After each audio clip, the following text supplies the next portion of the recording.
حمد الشاكرين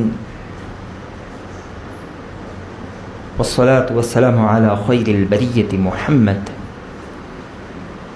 وعلى آله الطيبين الطاهرين. لا إله إلا الله وحده لا شريك له له الملك وله الحمد وهو على كل شيء قدير. أما بعد، محترم سامعین کرام، جیسا کہ گزشتہ اتوار اس بات کا اعلان کیا گیا تھا بِإِذْنِهِ تَعَالَى وَبِفَضْلِهِ کہ آج سے سیرت النبی صلی اللہ علیہ وسلم کے موضوع پر سلسلہ وار دروس ہر اتوار چلائے جائیں گے. اسی سلسلے کی آج ہماری پہلی کڑی ہے، جس کڑی میں ہم ایک سوال اور اس کا جواب جاننے کی کوشش کریں گے. سوال یہ ہے کہ ہم سیرت الرسول صلی اللہ علیہ وسلم کا مطالعہ کیوں کریں؟ کیا ضرورت ہے؟ اس کی کیا حاجت ہے؟ تو اس سے پہلے کہ میں بات شروع کروں، میں یہ جاننا چاہوں گا کہ آپ تمام کے ذہن میں اللہ کے نبی علیہ الصلاۃ والسلام کی سیرت کو لے کر اس سوال کا کیا جواب موجود ہے کہ ہم اللہ کے نبی علیہ الصلاۃ والسلام کی سیرت کا مطالعہ کیوں کریں؟ کیوں آپ علیہ الصلاۃ والسلام کی زندگی کو پڑھا اور سمجھا جائے؟ جی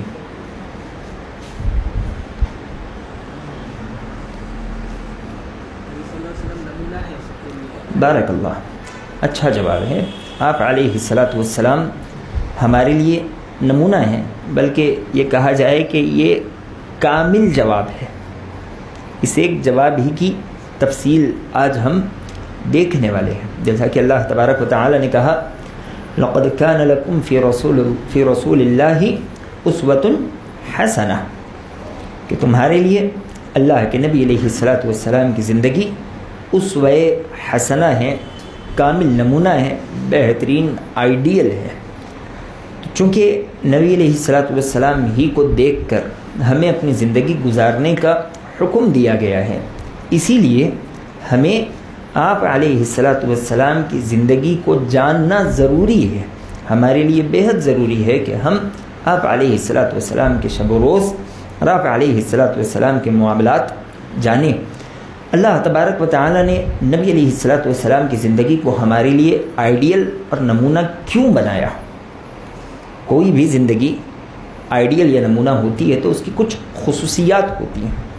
نبی علیہ الصلاۃ والسلام کی زندگی کا ہر پہلو خصوصیات سے بھرا پڑا ہے. آپ علیہ الصلاۃ والسلام کی زندگی ہمارے لیے ایسے بہترین نمونے پیش کرتی ہے جو نمونے رہتی دنیا تک کوئی اور شخصیت پیش نہیں کر سکتی.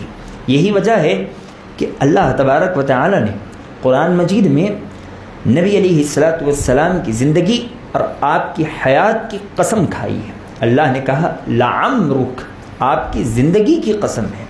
اللہ تبارک و تعالی کسی چیز کی قسم کھائے تو وہ اس چیز کی اہمیت کو بتلانا مقصود ہوتا ہے. تو اللہ کے نبی علیہ الصلاۃ والسلام کی زندگی، آپ علیہ الصلاۃ والسلام کی حیات مبارکہ بڑی اہم، بڑی بابرکت، قابل رشک اور قابل نمونہ ہے. اس لیے اللہ تبارک و تعالی نے آپ کی زندگی کی قسم کھائی. یہ تو اللہ کی ذات ہے جس نے اللہ کے نبی علیہ الصلاۃ والسلام کو پیدا فرمایا، جس نے اللہ کے نبی علیہ الصلاۃ والسلام کو مبعوث فرمایا. دشمن جو کہ نبی علیہ الصلاۃ والسلام سے نفرت کیا کرتے تھے، وہ بھی آپ علیہ الصلاۃ والسلام کی زندگی اور آپ کی شخصیت سے متاثر تھے. جو اللہ کے نبی علیہ الصلاۃ والسلام سے چڑ کھاتے تھے، وہ چاہتے تھے کہ نبی علیہ الصلاۃ والسلام ہمارے درمیان سے نکل جائیں. وہ چاہتے تھے کہ اللہ کے نبی علیہ الصلاۃ والسلام کو کسی نہ کسی طرح نقصان پہنچایا جائے. یہاں تک کہ بعض بدبختوں نے یہ کوشش کی کہ آپ علیہ الصلاۃ والسلام کے گلے میں پھندا ڈال کر آپ کا گلا گھونٹ دیا جائے. کسی نے کوشش کی کہ آپ کے سر پر چکی کا پاٹ گرا کر آپ کو نعوذ باللہ ہلاک کر دیا جائے. کسی نے کوشش کی کہ اللہ کے نبی علیہ السلام کو زہر کے ذریعے ہلاک کر دیا جائے. اس قدر کوششوں کے باوجود کسی بھی دشمن نے اللہ کے نبی علیہ السلام کی حیات مبارکہ میں ایک مرتبہ بھی نبی علیہ السلام پر اخلاقی گراوٹ کا الزام نہیں لگایا. اسی کو تو کہا جاتا ہے کہ حق وہ جو سر چڑھ کر بولے. کسی دشمن نے ایک مرتبہ بھی اللہ کے نبی علیہ السلام کی زندگی پر اخلاقی گراوٹ کا الزام نہیں لگایا. لوگوں نے آپ کو دیوانہ کہہ دیا, آپ کو جادوگر کہہ دیا, لیکن کسی نے اللہ کے نبی علیہ السلام کو جھوٹا نہیں کہا. کسی نے اللہ کے نبی علیہ السلام کو خائن نہیں کہا. کسی نے اللہ کے نبی علیہ السلام کو دغاباز نہیں کہا. یہی وجہ ہے کہ دن میں اللہ کے نبی علیہ السلام کو تکلیف دیتے, آپ علیہ السلام کی مخالفت کرتے, شام ہونے سے پہلے اپنی امانتیں نبی علیہ السلام کے پاس رکھا دیتے. انہیں اس بات کا پورا یقین تھا, چاہے ہم اللہ کے نبی علیہ السلام سے کتنی دشمنی کریں, چاہے آپ علیہ السلام کو جتنی تکلیف دے لیں, لیکن یہ وہ شخصیت ہے, یہ وہ انسان ہے جو کبھی اخلاقی گراوٹ کا شکار نہیں ہو سکتا. یہی وجہ ہے کہ اللہ کے نبی علیہ السلام نے پہلی مرتبہ جب اللہ تبارک و تعالی نے حکم دیا کہ وَأَنذِرْ عَشِيرَتَكَ الْأَقْرَبِينَ کہ محمد صلی اللہ علیہ وسلم اپنے قرابت داروں کو, قریبی رشتہ داروں کو ڈرائیے, وقت آ چکا ہے, انہیں دین اسلام کی حقانیت سے آگاہ کیجیے. آپ علیہ السلام ٹیلے پر چڑھ گئے, ساروں کو آواز دی, سارے لوگ جمع ہو گئے. نبی علیہ السلام نے ساروں سے کہا کہ بتاؤ میری شخصیت تمہارے درمیان کیسی ہے, میں نے 40 سالہ زندگی تمہارے درمیان گزار دی. ساروں نے ایک آواز میں کہا کہ آپ ہمارے درمیان صادق ہو, امین, سچے ہو. نبی علیہ السلام نے یہاں تک پوچھا کہ اگر میں کہوں کہ اس ٹیلے کے پیچھے ایک لشکر ہے جو ابھی تم پر حملہ کرنے والا ہے, تو کیا تم میری اس بات کا یقین کرو گے یا انکار کرو گے؟ ساروں نے بیک زبان کہا کہ آپ کبھی جھوٹ نہیں کہہ سکتے. اگر آپ کہتے ہو کہ اس ٹیلے کے پیچھے لشکر ہے جو حملہ کرنے والا ہے, ٹیلے کے پیچھے لشکر ہوگا جو حملہ کرنے والا ہوگا, ہم آپ کی بات کا انکار نہیں کریں گے. سارے کے سارے کفار نے اللہ کے نبی علیہ السلام کی صداقت, آپ علیہ السلام کی امانت کی گواہی دی, آپ کے اعلیٰ اخلاق کا تذکرہ کیا, اور اللہ تبارک و تعالی نے اس بات کو قرآن مجید میں بھی بیان فرمایا. اللہ نے کہا وَإِنَّكَ لَعَلَىٰ خُلُقٍ عَظِيمٍ, اے محمد صلی اللہ علیہ وسلم آپ اخلاق کے بڑے اونچے بلند مرتبے پر فائز ہو. یہ تو بعد کے لوگ ہیں جنہوں نے نبی علیہ السلام کی پاکیزہ شخصیت پر کیچڑ اچھالنے کی کوشش کی. وجہ یہ ہے کہ یہ اللہ کے نبی علیہ السلام کی سیرت کو نہیں جانتے, اور اگر سیرت جانتے ہیں تو اس وقت کے ماحول اور کلچر کو نہیں جانتے. کسی بھی شخصیت کو سمجھنے کے لیے اس کے آس پاس کا ماحول, اس کے کلچر اور اس وقت کا جاننا بے حد ضروری ہے. اس وقت کی شخصیتوں میں سے جنہوں نے نبی علیہ السلام کا قتل چاہا, جنہوں نے نبی علیہ السلام کو شہر بدر کرنا چاہا, شہر بدر کر بھی دیا, جنہوں نے اللہ کے نبی علیہ السلام سے جنگیں لڑی, ان تمام حد سے تجاوز اعمال کے باوجود کسی نے بھی اللہ کے نبی علیہ السلام کی شخصیت پر, آخ کے اخلاق پر کیچڑ اچھالنے کی کوشش نہیں کی. اللہ کے نبی علیہ السلام کی سیرت کا پڑھنا ہمارے لیے اس لیے ضروری ہے کہ آپ علیہ السلام بڑے بہترین اخلاق کے مالک تھے. اسی لیے اللہ تبارک و تعالی نے آپ کو ہمارے لیے آئیڈیل اور نمونہ بنایا. آپ علیہ السلام کی سیرت کو کیوں پڑھا جائے؟ اس لیے کہ جیسا کہ میں نے بات کے شروع میں بھی کہا تھا, نبی علیہ السلام تمام تر خوبیوں کے مالک ہیں. زندگی کے ہر پہلو میں ایک آدمی نبی علیہ السلام سے سیکھنا چاہے, آپ علیہ السلام کو دیکھ کر زندگی گزارنا چاہے, وہ بآسانی نبی علیہ السلام سے زندگی کے ہر پہلو میں اسباق لے سکتا ہے. اور اگر وہ ان اسباق پر, ان نصیحتوں پر, نبی علیہ السلام کی اس سیرت پر عمل کرے, تو وہ انسان سارے معاشرے میں, سارے قبیلے, سارے خاندان میں سب سے نمایاں سب سے کامیاب انسان بن سکتا ہے وہ بن کر دکھا سکتا ہے، اس لیے کہ اس نے کسی اور کو نہیں بلکہ اللہ کے نبی علیہ الصلوۃ والسلام کو اپنا آئیڈیل بنایا، اور اللہ کے نبی علیہ الصلوۃ والسلام کی زندگی کی گواہی اللہ تبارک و تعالی نے دی، اور آپ علیہ الصلوۃ والسلام کی پیروی کا حکم بھی اللہ تبارک و تعالی ہی نے ارشاد فرمایا۔ اللہ کے نبی علیہ الصلوۃ والسلام آپ کی زندگی کی یہ خصوصیت تھی کہ آپ حقوق اللہ اور حقوق العباد یہ دونوں کو ساتھ لے کر چلنے والی شخصیت تھی۔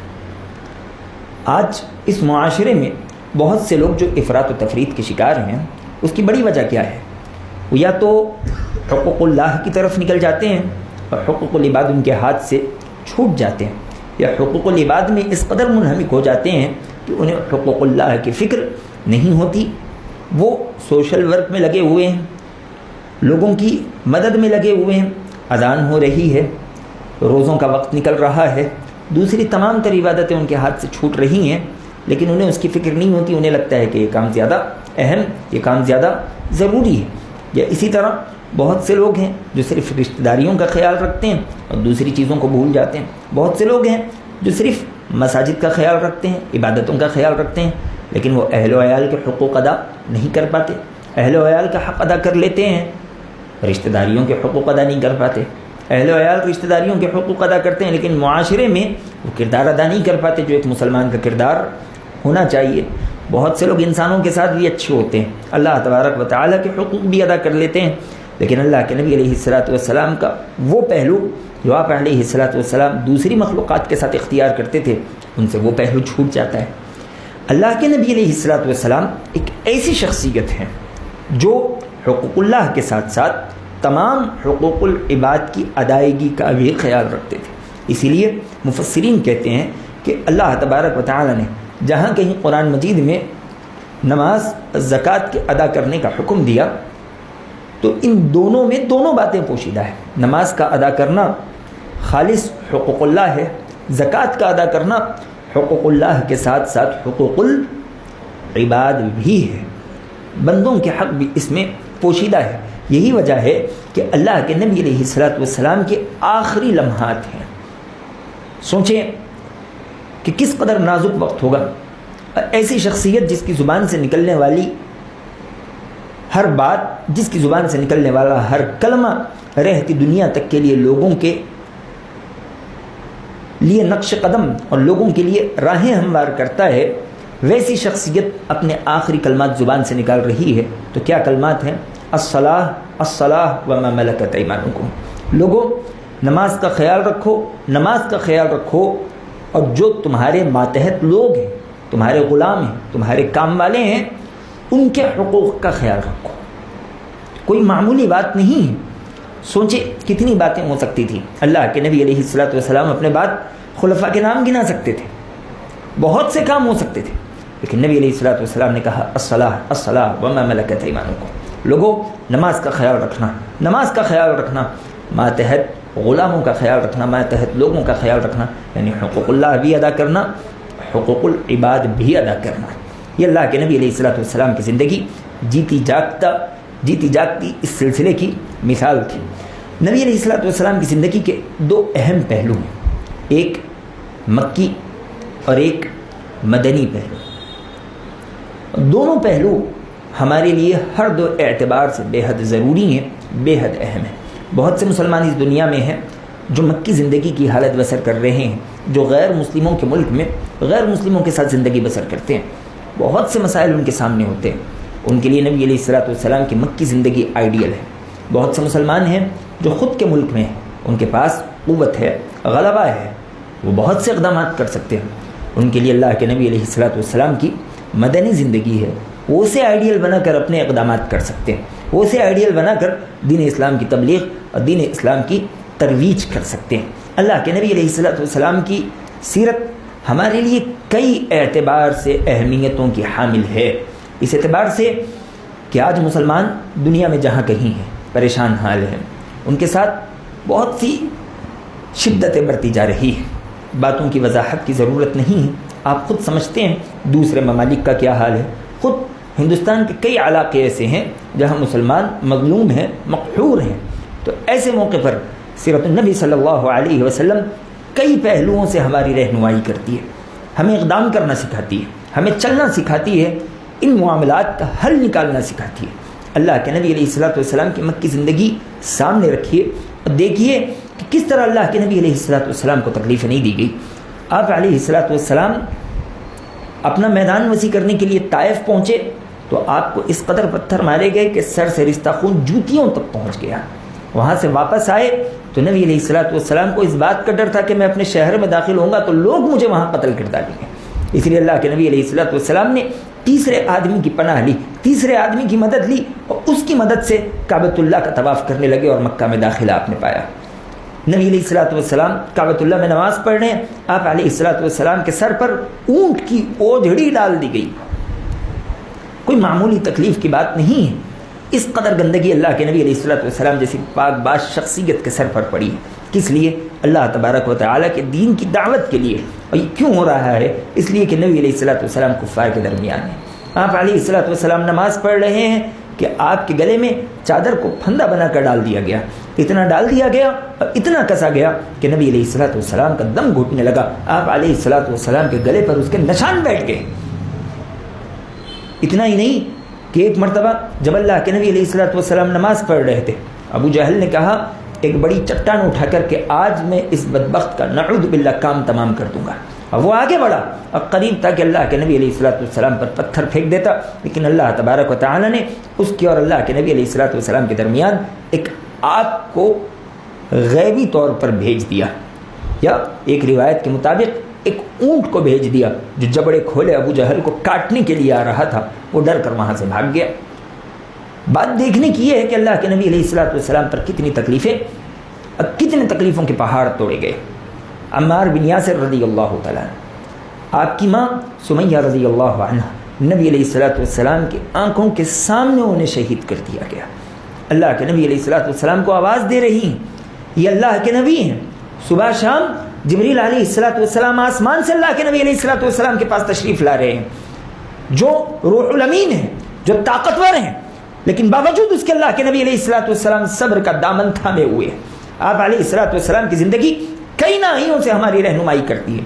عمار بن یاسر رضی اللہ تعالیٰ عنہ کو انگاروں پہ لٹایا جاتا، اتنی تکلیف دی جاتی کہ آپ کے جسم سے نکلنے والی چربی انگاروں کو بجھایا کرتی تھی۔ راستے میں کنکریلے پتھروں پر آپ کو گھسیٹا جاتا، عرب کی گرم گرم چٹانوں پر لٹا کر اوپر سے پتھر رکھ دیے جاتے تاکہ اس چٹان سے اٹھ نہ پائے، ان کی سزاؤں میں کمی نہ ہونے پائے۔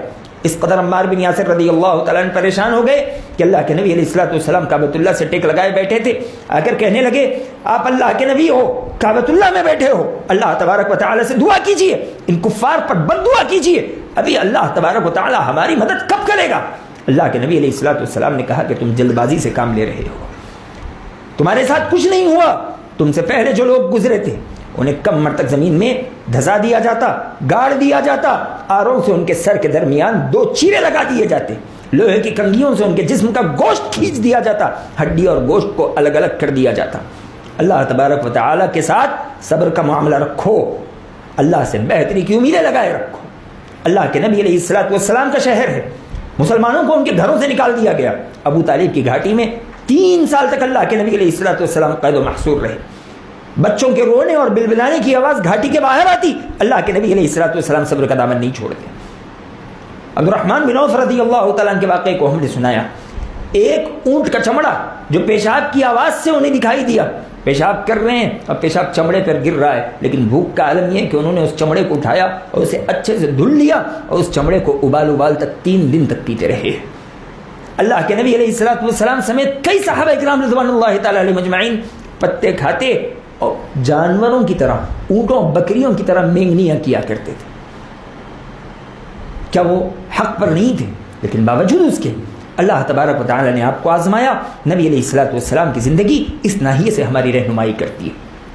اللہ کے نبی علیہ الصلوۃ والسلام کئی قدرتی آزمائشوں میں مبتلا رہے، یہ تو انسانوں کی جانب سے آزمائشیں تھی، قدرتی آزمائشیں بھی نبی علیہ الصلوۃ والسلام کے ساتھ بڑی رہی۔ آپ علیہ الصلوۃ والسلام کی ولادت سے پہلے آپ کے والد کی وفات ہو گئی، 6 برس سے پہلے ماں کی وفات ہو گئی، 8 برس سے پہلے دادا کی وفات ہو گئی، اللہ کے نبی علیہ الصلوۃ والسلام کو اللہ نے 7 اولادوں سے نوازا، ایک کے علاوہ آپ کی زندگی میں 6 اولادوں کی وفات ہو گئی۔ ایک بیٹے کو تکلیف ہو جائے ہمارے سینے پر پہاڑ ٹوٹ جائے گا، بیٹی کو کھروچ لگ جائے رات بھر ہم سو نہیں پائیں گے۔ نبی علیہ الصلوۃ والسلام کے دست مبارک میں آپ کے پھول جیسے بچے دم توڑ رہے ہیں، نبی علیہ الصلوۃ والسلام کی آنکھوں سے آنسو جا رہے ہیں۔ آپ علیہ الصلوۃ والسلام کہہ رہے ہیں تمہارے جانے کا غم تو بڑا ہے، لیکن ہم اپنی زبان سے وہی کہیں گے جو اللہ تبارک و تعالیٰ کو پسند ہے۔ آپ کے سامنے آپ کے ہر دل عزیز چچا حمزہ رضی اللہ تعالیٰ عنہ کی لاش پڑی ہے، پھوپھی دیکھنے کے لیے آ رہی ہے۔ اللہ کے نبی علیہ الصلوۃ والسلام نے کہا کہ تم نہیں دیکھ پاؤ گی، اس کے ساتھ بڑا برا حال ہے، ناک کان آنکھ سب کاٹ دیے گئے، سینہ چیر دیا گیا ہے۔ مصعب بن عمیر رضی اللہ تعالیٰ عنہ کی لاش پڑی ہے۔ اللہ کے نبی علیہ الصلوۃ والسلام کو کتنے طرح کے دھوکے نہیں دیے گئے، یہ کہہ کر 70 صحابہ کرام رضوان اللہ تعالیٰ علیہم اجمعین کو مانگ لیا گیا کہ انہیں دیجئے، ہم ان سے علم حاصل کریں گے، اسلام کی قوت بنیں گے، لیکن بیر معونہ پر دھوکے سے 70 صحابہ کرام رضوان اللہ تعالیٰ علیہم اجمعین کو قتل کر دیا گیا۔ اتنا غم، احد کے شہداء کا غم، احد میں اللہ کے نبی علیہ الصلوۃ والسلام کے جسم پر لگنے والے پتھروں کا غم، کہ اتنا غم کہ اللہ کے نبی علیہ الصلوۃ والسلام کی زندگی کے آخری ایام ہیں کہ اللہ تبارک و تعالیٰ نے کہا کہ جائیے احد میں شہید ہونے والے صحابہ کا جنازہ پڑھ کے آئیے، ان کے لیے مغفرت کی دعا کیجیے۔ اللہ کے نبی علیہ الصلوۃ والسلام اس قدر اپنی زندگیوں میں دکھ، غم اور تکلیفوں کو جھیلنے والے تھے۔ یہ تو چند جھلکیاں ہیں جو ہم نے آپ کے سامنے رکھی، لیکن ان تمام چیزوں کے باوجود اللہ کے نبی علیہ الصلوۃ والسلام ایک کامل شخصیت بن کر ابھرے۔ رہتی دنیا تک کوئی ایسی مثال پیش نہیں کر سکتا۔ اتنی تکلیفوں کے باوجود اللہ کے حقوق میں کمی نہیں آئی، جسم کے حقوق میں کمی نہیں آئی، رشتہ داروں کے حقوق میں کمی نہیں آئی، غریبوں کے حقوق میں کمی نہیں آئی، غیروں کے حقوق میں کمی نہیں آئی، جانوروں کے حقوق میں کمی نہیں آئی۔ اللہ تبارک و تعالیٰ کے مدد سے، اللہ کے احسان سے اللہ کے نبی علیہ الصلوۃ والسلام نے ہر حقدار کو اس کا حق دیا۔ سیرت نبوی کے بے شمار پہلو ہیں، ہمارے لیے وقت کم ہے، چونکہ وقت ہو چکا ہے۔ ہم اس موضوع کو آنے والے ہفتے مزید کچھ تفصیل سے جاننے کی کوشش کریں گے کہ ہم سیرت النبی کیوں پڑھیں، ہمیں اللہ کے نبی علیہ الصلوۃ والسلام کی سیرت کے جاننے کا کیوں حکم دیا گیا ہے، ہمیں اس کی کیا حاجت ہے، ہم اس کے کس قدر محتاج ہیں۔ دعا ہے کہ الہ العالمین جو باتیں کہی گئی ہیں سمجھتے ہوئے اس پر عمل کرنے والا بنا، اور ہمیں اللہ کے نبی علیہ الصلوۃ والسلام کی زندگی کو دیکھ کر زندگی گزارنے والا بنا، ہمارے دلوں میں نبی علیہ الصلوۃ والسلام کی محبتوں کو پیوست کر دے، آمین۔ وآخر دعوانا الحمد للہ رب العالمین، سبحانک اللہم وبحمدک، اشہد ان لا الہ الا انت، استغفرک واتوب الیک، والسلام علیکم ورحمۃ اللہ وبرکاتہ۔